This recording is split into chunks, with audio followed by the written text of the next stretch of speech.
Bismillahirrahmanirrahim. This is Murtaza Qaid from the platform of IQ School of Finance. Welcome to the summary lecture of IFRS 9 Financial Instruments. आज के summary lecture में हम IFRS 9 Financial Instrument के standard में hedge accounting को cover करेंगे और hedge accounting से रिलेटेड जो हमारे पास accounting rules वगैरह उनको हम समराइज वे में डिस्कस कर रहे होंगे। सबसे पहले IFRS 9 hedge accounting अप्लाई करने के लिए कंडीशन ये है कि आपके hedge आइटम और hedge इंस्ट्रूमेंट के दरमियान hedge accounting क्राइटेरिया मीट हो रहा हो। तो पहले तो आपने समझना है कि एक टर्म, एक फाइनेंशियल प्रोडक्ट या कोई भी ऐसा एक्सपोजर जिसमें रिस्क इन्वॉल्व है that is called hedge item. ये कोई एसेट हो सकता है, ये कोई लायबिलिटी हो सकती है, ये कोई फॉर्म कमिटमेंट हो सकती है, ये कोई फोरकास्टेड ट्रांजेक्शन हो सकती है, या ये आपके net investment in foreign operations भी हो सकते हैं। यानी कि कोई भी ऐसा एसेट, लायबिलिटी, कमिटमेंट, ट्रांजेक्शन या फॉरेन ऑपरेशंस में इन्वेस्टमेंट जो कि एक्सपोज टू रिस्क हो, इसे हम हेज आइटम कहते हैं। और इस हेज आइटम के रिस्क को मिटिगेट करने के लिए, अवॉइड करने के लिए जो इंस्ट्रूमेंट आप लगाओगे इसे हम हेज इंस्ट्रूमेंट कह रहे होंगे। Hedge instrument can be either derivative और it can be any other financial asset और financial liability that is measured at fair value through P&L। तो हेज अकाउंटिंग करने के लिए हमारे पास एक एलिजिबल हेज आइटम होगा, यानी कि कोई भी ऐसा एसेट, लायबिलिटी, ट्रांजेक्शन, ऑपरेशंस में इन्वेस्टमेंट या कमिटमेंट होगी जो कि एक्सपोज टू रिस्क होगी, और इस रिस्क को अवॉइड या मिटिगेट करने के लिए जो इंस्ट्रूमेंट हम लगा रहे होंगे that is called hedge instrument. अब हेज आइटम और हेज इंस्ट्रूमेंट के दरमियान अगर हेज अकाउंटिंग क्राइटेरिया मीट होगा तो जाकर हम हेज अकाउंटिंग कर सकेंगे। एक और बात अपने ज़हन में ये रखनी है कि हेजिंग करना और हेज अकाउंटिंग करना ये दो डिफरेंट चीजें हैं। हेजिंग करना यानी कि मैं रिस्क को अवॉइड या मिटिगेट करने के लिए कोई भी मेजर अडॉप्ट करता हूं और उसी हेजिंग स्ट्रेटेजी को as per IFRS 9 hedge accounting के तहत अकाउंट फॉर करता हूं, तो ये चीज हमारी हेज अकाउंटिंग कहलाई जाएगी। तो hedge accounting is optional, not mandatory. हम चाहे तो हेज अकाउंटिंग करें, हम चाहे तो एक हेजिंग स्ट्रेटेजी के ऊपर नॉर्मल अकाउंटिंग कर सकते हैं। अगर हम एक नॉर्मल अकाउंटिंग करते हैं यानी कि हेज अकाउंटिंग नहीं करते, तो जो भी हमारा हेज इंस्ट्रूमेंट होगा, डेरिवेटिव होगा, इसको हम simply fair value through P&L category में रखेंगे और इसको फेयर वैल्यू थ्रू P&L के तहत मेजर कर रहे होंगे। लेकिन अगर हम हेज अकाउंटिंग करेंगे तो फिर अकॉर्डिंगली डिपेंडिंग अपॉन कि कौन सा टाइप ऑफ हेज है उस हिसाब से हम हेज अकाउंटिंग रूल्स को अप्लाई कर रहे होंगे। तो सबसे पहला हमारा हेज अकाउंटिंग क्राइटेरिया ये है कि हेजिंग रिलेशनशिप में हमारे पास एलिजिबल हेज आइटम और एलिजिबल हेज इंस्ट्रूमेंट होने चाहिए। यानी कुछ चीजें एक्सपोज टू रिस्क होंगी और उन्हें इस रिस्क को अवॉइड करने के लिए, मिटिगेट करने के लिए आप हेज इंस्ट्रूमेंट्स लगाएंगे। इंसेप्शन ऑफ दी हेज पे आप फॉर्मल डॉक्यूमेंटेशन और डेजिग्नेशन करोगे जिसमें आप अपना eligible hedge item designate document करोगे, eligible hedge instrument designate document करोगे, किस नेचर ऑफ रिस्क को आप हेज कर रहे हो यह आइडेंटिफाई करोगे, और आप किस तरह से अपनी हेज इफेक्टिवनेस को असेस करोगे, मेजर करोगे। ये सारे क्राइटेरिया हमें इनिशियली फॉर्मली डेजिग्नेट और डॉक्यूमेंट करने होंगे। फिर इसके बाद हमारा जो हेजिंग रिलेशनशिप है between the hedge item and the hedge instrument, ये अफेक्टिव होना चाहिए। The hedging relationship must meet the hedge effectiveness criteria. Hedge effectiveness criteria क्या है इसको भी हम डिस्कस करेंगे। और अगर हेज आइटम हमारा फोरकास्टेड ट्रांजेक्शन है, यानी जो ट्रांजेक्शन एक्सपोज टू रिस्क है वो फोरकास्ट ट्रांजेक्शन है, तो ये ट्रांजेक्शन हाईली प्रोबेबल होनी चाहिए। ये हेज अकाउंटिंग क्राइटेरिया मीट होगा तो हम हेज अकाउंटिंग कर सकते हैं। हेज अकाउंटिंग करना ना करना हमारे ऊपर ऑप्शनल है। हेज अकाउंटिंग करते हैं तो उसको भी हम डिस्कस करेंगे। हेज अकाउंटिंग नहीं करते तो फिर हम नॉर्मल डेरिवेटिव अकाउंटिंग कर रहे होंगे, यानी कि अपने डेरिवेटिव्स को फेयर वैल्यू थ्रू P&L के तहत अकाउंट फॉर कर रहे होंगे। वन ऑफ द क्राइटेरिया था हेज अकाउंटिंग के लिए कि हेजिंग रिलेशनशिप मस्ट मीट दी हेज इफेक्टिवनेस। हेज इफेक्टिवनेस को डिफाइन किया जाता है, हेज इफेक्टिवनेस क्राइटेरिया को कवर किया जाता है कि इसमें ये तीन बातें पूरी हों। Number one, there must be an economic relationship between the hedge item and hedge instrument. आपके हेज आइटम और हेज इंस्ट्रूमेंट के दरमियान एक इकोनॉमिक रिलेशनशिप हो। ऐसा ना हो कि हेज आइटम और हेज इंस्ट्रूमेंट दोनों की फेयर वैल्यू सेम डायरेक्शन में मूव हो रही हो। अगर हेज आइटम की फेयर वैल्यू बढ़ती है तो हेज इंस्ट्रूमेंट की फेयर वैल्यू कम हो रही होगी। अगर हेज आइटम की फेयर वैल्यू कम होती है तो हेज इंस्ट्रूमेंट की फेयर वैल्यू बढ़ रही होगी। इन दोनों के दरमियान एक रिलेशनशिप होगा। Number two, the effect of credit risk does not dominate the change in value of that economic relationship। ऐसा ना हो कि किसी हेजिंग ट्रांजेक्शन, किसी हेज आइटम के रिस्क को मिटिगेट या अवॉइड करने के लिए आप हेज इंस्ट्रूमेंट लगाओ और हेज इंस्ट्रूमेंट में इतना ज्यादा क्रेडिट रिस्क इन्वॉल्व हो कि आपके सर पे एक नया रिस्क राइज हो जाए, तो आपका हेज इंस्ट्रूमेंट के ऊपर जो इफेक्ट ऑफ क्रेडिट रिस्क है ये आपके वैल्यू के चेंज को डोमिनेट ना कर रहा हो। और तीसरा ये कि जो हमारा हेज रेशियो है वो मोर और लेस इक्वल होना चाहिए। Hedge ratio is same for both the hedging relationship, that is the quantity of hedge item actually hedged and the quantity of hedge instrument used in the hedge। यानी for example कि अगर हमें कोई $1 लाख की payment future में करनी है, हमारा रिस्क ये है कि कहीं डॉलर का एक्सचेंज रेट फ्यूचर में बढ़ ना जाए, तो इस फोरकास्ट ट्रांजेक्शन को या इस फर्म कमिटमेंट को पूरा करने के अगेंस्ट मैं जो एलिजिबल हेज इंस्ट्रूमेंट लगाऊंगा ये भी $1 लाख की ही सेम अमाउंट को रिप्रेजेंट कर रहा होगा। हेज इफेक्टिवनेस बेसिकली एक क्वालिटेटिव मेजर है जिसमें आप फ्यूचर एक्सपेक्टेशन को देखोगे, इफेक्टिवनेस देखोगे और एक फॉरवर्ड लुकिंग अप्रोच के तहत अपने हेज को इवेल्युएट कर रहे होंगे। अगर तो हेज आइटम और हेज इंस्ट्रूमेंट के दरमियान हेज इफेक्टिवनेस क्राइटेरिया मीट होता है, हेज अकाउंटिंग क्राइटेरिया मीट होता है, तो फिर हम हेज अकाउंटिंग के रूल्स अप्लाई करेंगे। अब IFRS 9 के तहत हम हेज अकाउंटिंग, हमारे पास हेजिंग 3 तरह की हो सकती है। One is called fair value hedge, second one is called cash flow hedge and the third one is called hedge of net investment in foreign operation. सबसे पहले बात करते हैं फेयर वैल्यू हेज की। फेयर वैल्यू हेज या fair value risk का मतलब यह है कि अगर आपकी बैलेंस शीट पे, अगर आपके फाइनेंशियल स्टेटमेंट्स में कोई एसेट या लायबिलिटी रिकॉग्नाइज्ड है और आपको डर है कि इसकी फेयर वैल्यू कहीं एडवर्सली चेंज ना हो जाए। अब फेयर वैल्यू एडवर्सली चेंज ना हो जाए का मतलब है कि फॉर एग्जांपल कि अगर हमारे पास कोई एसेट है तो हमारा रिस्क ये होगा कि कहीं फेयर वैल्यू कम ना हो जाए। अगर हमारे पास कोई लायबिलिटी है तो हमारा डर ये होगा कि कहीं फेयर वैल्यू बढ़ ना जाए। तो अगर एक रिकॉग्नाइज्ड एसेट या रिकॉग्नाइज्ड लायबिलिटी में फेयर वैल्यू का रिस्क है, यानी फेयर वैल्यू हमारी कंपनी के अगेंस्ट मूव हो सकती है, ये रिस्क है, तो इस केस में जनरली जो हम हेजिंग कर रहे होंगे वो फेयर वैल्यू हेज कहलाया जा रहा होगा। अब फेयर वैल्यू के रिस्क को हेज करने के लिए आपने कोई हेज इंस्ट्रूमेंट लगाया, it can be any derivative, it can B forward contract, it can B future contract, it can B swap arrangement, it can B put option, call option. तो जब आप fair value hedge accounting apply करोगे तो fair value hedge accounting के case में हमारे पास जो hedge item है, हमारे पास जो हेज इंस्ट्रूमेंट है, इन दोनों को ही हम फेयर वैल्यू पे मेजर कर रहे होंगे। जब एक हेज आइटम और हेज इंस्ट्रूमेंट पे फेयर वैल्यू हेज अकाउंटिंग होगी तो अब वो हेज आइटम अपने रेलेवेंट अकाउंटिंग स्टैंडर्ड के तहत मेजर नहीं होगा, इसके ऊपर हम IFRS 9 की हेज अकाउंटिंग करेंगे। हेज आइटम, हेज इंस्ट्रूमेंट दोनों को ही फेयर वैल्यू पे मेजर कर रहे होंगे और जो भी फेयर वैल्यू का गेन और लॉस आएगा हेज आइटम के ऊपर या हेज इंस्ट्रूमेंट के ऊपर, ये P&L में रिकॉग्नाइज होगा ज्यादातर केसेस में। ज्यादातर केसेस में हमारे पास फेयर वैल्यू हेज के केस में हेज आइटम और हेज इंस्ट्रूमेंट पे जो भी फेयर वैल्यू का गेन और लॉस आएगा इसे हम P&L में रिकॉग्नाइज कर देंगे। एक एक्सेप्शन है कि अगर आपका हेज आइटम इक्विटी इन्वेस्टमेंट है और इस इक्विटी इन्वेस्टमेंट को आपने fair value through OCI category में रखा है, तो इस केस में हम हेज आइटम और हेज इंस्ट्रूमेंट की फेयर वैल्यू गेन और लॉस को OCI में रिकॉर्ड कर रहे होंगे। बाकी सारे केसेस में हेज आइटम और हेज इंस्ट्रूमेंट की फेयर वैल्यू गेन और लॉस को हम P&L में रिकॉग्नाइज करेंगे।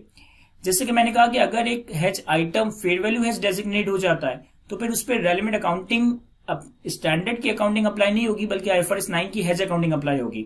फॉर एग्जाम्पल कि मेरे पास कुछ इन्वेंट्री रखी है, अब इन्वेंट्री को हम IS2 के हिसाब से लोअर ऑफ कॉस्ट और NRV पे रिकॉर्ड करते हैं, लेकिन अगर मेरा रिस्क ये है कि कहीं मेरी इन्वेंट्री की फेयर वैल्यू कम ना हो जाए और इस रिस्क को अवॉइड या मिटिगेट करने के लिए मैं कोई फ्यूचर कॉन्ट्रैक्ट करता हूं, कोई फॉरवर्ड कॉन्ट्रैक्ट करता हूं, तो इसका मतलब है कि इन्वेंट्री अब मेरा हेज आइटम बन गई, वो फॉरवर्ड या फ्यूचर कॉन्ट्रैक्ट मेरा हेज इंस्ट्रूमेंट बन गया। अब इन्वेंट्री को यानी कि हेज आइटम को और फॉरवर्ड और फ्यूचर कॉन्ट्रैक्ट यानी कि हेज इंस्ट्रूमेंट को, दोनों को ही मैं फेयर वैल्यू पे कैरी करूंगा, फेयर वैल्यू का गेन और लॉस P&L में रिकॉग्नाइज कर रहा हूंगा। दूसरा हमारा रिस्क हो सकता है, दूसरा हमारा हेज हो सकता है cash flow risk, cash flow hedge. Cash flow hedge या कैश फ्लो रिस्क में बेसिकली ये जनरली कवर हो रहा होगा कि अगर आपको फ्यूचर में कोई पेमेंट करनी है या आपको फ्यूचर में कोई पेमेंट रिसीव करनी है या पेमेंट करनी है, तो आपके सर पे ये रिस्क होगा कि कहीं ये पेमेंट एक्सपेक्टेशन से ज्यादा ना हो जाए, कहीं ये पेमेंट एक्सपेक्टेशन से कम ना रिसीव हो रही हो, यानी कि फ्यूचर कैश फ्लोज में एडवर्स फ्लक्चुएशन आ सकती है। तो इस तरह के केसेस में जनरली हम कैश फ्लो हेज अकाउंटिंग कर रहे होंगे। फॉर एग्जांपल कि अगर हमारे पास कोई वेरिएबल रेट इन्वेस्टमेंट है या हमारे पास कोई वेरिएबल रेट लोन है, तो यहाँ पे कैश फ्लो रिस्क है। फॉर एग्जाम्पल कि अगर आपने कोई वेरिएबल रेट इन्वेस्टमेंट कर रखी है तो आपका रिस्क ये होगा कि कहीं फ्यूचर में मार्केट इंटरेस्ट रेट, कहीं मार्केट काइबॉर कम ना हो जाए, आपकी इंटरेस्ट की रिसिट्स कम हो जाएंगी। या फिर आपके सर पे आपने कोई वेरिएबल रेट लोन लिया हुआ है, तो वेरिएबल रेट लोन के केस में आपका रिस्क ये होगा कि कहीं फ्यूचर में काइबॉर बढ़ ना जाए, काइबॉर बढ़ गया तो हमारी ज्यादा पेमेंट्स हो रही होंगी, हमें ज्यादा इंटरेस्ट के आउटफ्लोज करने पड़ेंगे। या फॉर एग्जांपल आपने फ्यूचर में कोई एसेट बाय करना है, आपने फ्यूचर में कोई इन्वेस्टमेंट्स वगैरह करनी है और आपको डर ये है कि कहीं फ्यूचर में इस इन्वेस्टमेंट की या इस एसेट की वैल्यू बढ़ गई या एक्सचेंज रेट बढ़ गया तो हमारी जेब से ज्यादा कैश आउटफ्लो हो रहा होगा, तो इस तरह के हेज को हम कैश फ्लो हेज डेजिग्नेट कर रहे होंगे। Basically, fair value hedge is the hedge of exposure to the changes in fair value of recognized asset or liability, whereas cash flow hedge is the hedge of exposure to the variability in the cash flow that is attributable to a particular risk associated with a recognized asset or liability or a highly probable forecast transaction. अब cash flow hedge के case में आपका जो hedge instrument है इसे आप fair value पे major करेंगे, यानी कि रिस्क को अवॉइड या मिटिगेट करने के लिए जो आपने hedge instrument लगाया है इसे आप fair value पे मेजर करेंगे। लेकिन जो हमारा hedge item है वो अपने रेलेवेंट अकाउंटिंग स्टैंडर्ड के तहत ही अकाउंट फॉर हो रहा होगा। अगर हेज आइटम कोई एसेट या लायबिलिटी है तो वो हेज आइटम अपने रेलेवेंट अकाउंटिंग स्टैंडर्ड के तहत ही अकाउंट फॉर होती रहेगी, मेजर होती रहेगी। लेकिन जो हेज इंस्ट्रूमेंट हमने लगाया इस हेज इंस्ट्रूमेंट को हम फेयर वैल्यू पे मेजर करेंगे। इस हेज इंस्ट्रूमेंट के फेयर वैल्यू गेन और लॉस को कब, कहां, कैसे रिकॉर्ड करना है, इसके लिए स्टैंडर्ड ये कहता है कि आप इस हेज इंस्ट्रूमेंट के फेयर वैल्यू गेन और लॉसेस को दो हिस्सों में ब्रेक कर दोगे। एक होगा हमारे पास अफेक्टिव पोर्शन, एक होगा हमारे पास इनअफेक्टिव पोर्शन। अफेक्टिव पोर्शन हम ओसीआई में रिकॉर्ड करेंगे कैश फ्लो हेज रिजर्व के नाम से, और इनअफेक्टिव पोर्शन हम पीएनएल में रिकॉग्नाइज कर रहे होंगे। अब हम इस अफेक्टिव और इनअफेक्टिव पोर्शन को समझते हैं। फॉर एग्जाम्पल कि मुझे फ्यूचर में कोई एसेट बाय करना है और उसकी वैल्यू है $1 लाख। अब मेरा रिस्क ये है कि कहीं फ्यूचर में डॉलर की वैल्यू बढ़ ना जाए, डॉलर की वैल्यू बढ़ गई तो मुझे एसेट को बाय करने के लिए ज्यादा अमाउंट पीकेआर टर्म में पे करना पड़ेगा, तो मेरा कैश फ्लो रिस्क था। इस रिस्क को अवॉइड या मिटिगेट करने के लिए मैंने क्या करा कि मैंने एक forward contract to buy dollar, future contract to buy dollar कर लिया। अब अफेक्टिव पोर्शन और इनअफेक्टिव पोर्शन कैलकुलेट करना पड़ेगा इस हेज इंस्ट्रूमेंट के ऊपर फेयर वैल्यू गेन और लॉस का। ये हम कैसे वर्कआउट करेंगे? हमारी अंडरलाइंग ट्रांजैक्शन, हमारी अंडरलाइंग हेज आइटम पे जितना गेन आया है उस हद तक हेज इंस्ट्रूमेंट पे जो लॉस आएगा वो अफेक्टिव पोर्शन है, जो एक्सेस लॉस आ रहा होगा वो इनअफेक्टिव पोर्शन है। या वाइस वर्सा, अगर हमारे हेज आइटम के ऊपर लॉस आया है तो हमारे हेज आइटम पे जितना लॉस आया है उस हद तक हेज इंस्ट्रूमेंट के ऊपर जो गेन आ रहा होगा वो अफेक्टिव पोर्शन है, जो एक्सेस गेन आ रहा होगा वो इनअफेक्टिव पोर्शन है। तो अफेक्टिव पोर्शन को हम ओसीआई में रिकॉर्ड करेंगे with the name of cash flow hedge reserve, और इनअफेक्टिव पोर्शन को हम पीएनएल में रिकॉग्नाइज कर रहे होंगे। और सेकेंडली, जो भी आप अपने हेज इंस्ट्रूमेंट के फेयर वैल्यू गेन और लॉस का affective and ineffective portion calculate करोगे, ये क्यूमुलेटिव बेसिस पे करोगे कि अब तक आपके यानी कि हर ईयर एंड पे या हर पीरियड एंड पे आपके हेज इंस्ट्रूमेंट पे इन टोटलिटी कितना गेन और लॉस आ चुका है। इस टोटलिटी में गेन और लॉस को आप कंपेयर करोगे कि हेज आइटम के ऊपर कितना लॉस या गेन आया है।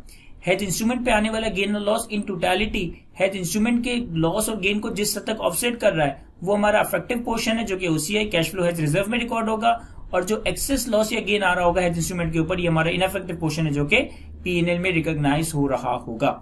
Gain or loss on hedge instrument is recognized in OCI. However, if gain or loss on the hedging instrument since the inception of hedge is greater than the loss or gain on the hedge item, then the excess gain or loss on the hedge instrument must be recognized in PNL.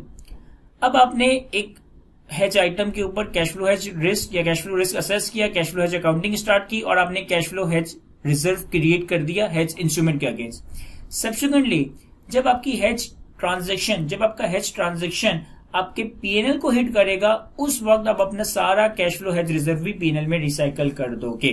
Gain और loss on hedge instrument recognised in OCI, that is cash flow hedge reserve, will be reclassified to PNL when the hedge transaction affects the PNL. जिस वक्त हमारी underline transaction execute होगी, hedge item PNL को देखेगा, उसी वक्त हम अपने कैश फ्लो हेज रिजर्व को भी पीएनएल में उस गेन या लॉस को एब्सॉर्ब करने के लिए यूज कर रहे होंगे। इन केस कि अगर हमारी कोई ट्रांजैक्शन के नतीजे में हमारे पास कोई नॉन फाइनेंशियल एसेट या लायबिलिटी रिकॉग्नाइज होता है, तो फिर जो भी कैश फ्लो हेज रिजर्व है उसे हम अपने नॉन फाइनेंशियल एसेट या लायबिलिटी की कैरिंग वैल्यू के अगेंस्ट नॉक ऑफ कर रहे होंगे।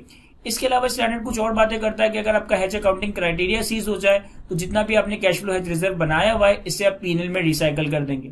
अगर आपकी ट्रांजेक्शन एक्सपेक्टेड टू अकर है लेकिन आपका रिलेशनशिप सीज हो चुका है तो फिर आप हेज अकाउंटिंग रोक दोगे, लेकिन जितना कैश फ्लो हेज रिजर्व आपने बनाया है उसे आप ओसीआई इक्विटी में ही रहने दोगे जब तक कि आपकी हेज ट्रांजैक्शन अकर नहीं हो जाती। थर्ड टाइप ऑफ हेज है हमारे पास hedge of net investment in foreign operation. For example कि अगर एक कंपनी ने किसी फॉरेन सब्सिडी में इन्वेस्टमेंट की हुई है या एक कंपनी ने किसी फॉरेन एसोसिएट में इन्वेस्टमेंट की हुई है और हमारा रिस्क ये है कि फॉरेन करेंसी का एक्सचेंज रिस्क एडवर्सली मूव ना हो जाए, इस रिस्क को ओवरकम करने के लिए, इस रिस्क को मिटिगेट करने के लिए अगर आप कोई हेज ट्रांजेक्शन करते हो तो ये आपका hedge of net investment in foreign operation कहलाया जाएगा। अब हम इसे यहां तो नहीं लेकिन डिटेल में कंसोलिडेशन के एरिया के साथ ही कवर करते हैं कि अगर हमने कोई फॉरेन सब्सिडरी या फॉरेन एसोसिएट की हेजिंग करने के लिए कोई रिजर्व लगा, कोई हेज इंस्ट्रूमेंट परचेज किया, कोई हेज इंस्ट्रूमेंट एक्वायर किया, तो ये हमारा hedge of net investment in foreign operation कहलाया जाएगा। यहाँ पे मैं सिर्फ ये डिस्कस कर सकता हूं कि hedge of net investment in foreign operation के केस में अकाउंटिंग ट्रीटमेंट सेम वही होगी जो हम कैश फ्लो हेज में करते हैं, यानी हमारे हेज इंस्ट्रूमेंट पे जो भी गेन या लॉस आएगा उसको हम इफेक्टिव और इनइफेक्टिव पोर्शन में डिस्ट्रीब्यूट करेंगे। जो इफेक्टिव पोर्शन है वो आपका ओसीआई में रिकॉर्ड होगा, जो इनइफेक्टिव पोर्शन है ये आपका पीएनएल में रिकॉग्नाइज हो रहा होगा। बाकी कुछ बातें ऐसी हैं जो कि हम इसमें कंसोलिडेशन के एरिया के साथ कवर करते हैं। तो यहां तक हमारे पास हेज अकाउंटिंग के हवाले से कुछ समराइज में चीजों को मैंने कवर करने की कोशिश की है। आई होप कि ये चीज आपको मैं एक्सप्लेन कर सका हूं। आज के लेक्चर को हम यहीं तक रखते हैं। Thank you, Allah Hafiz.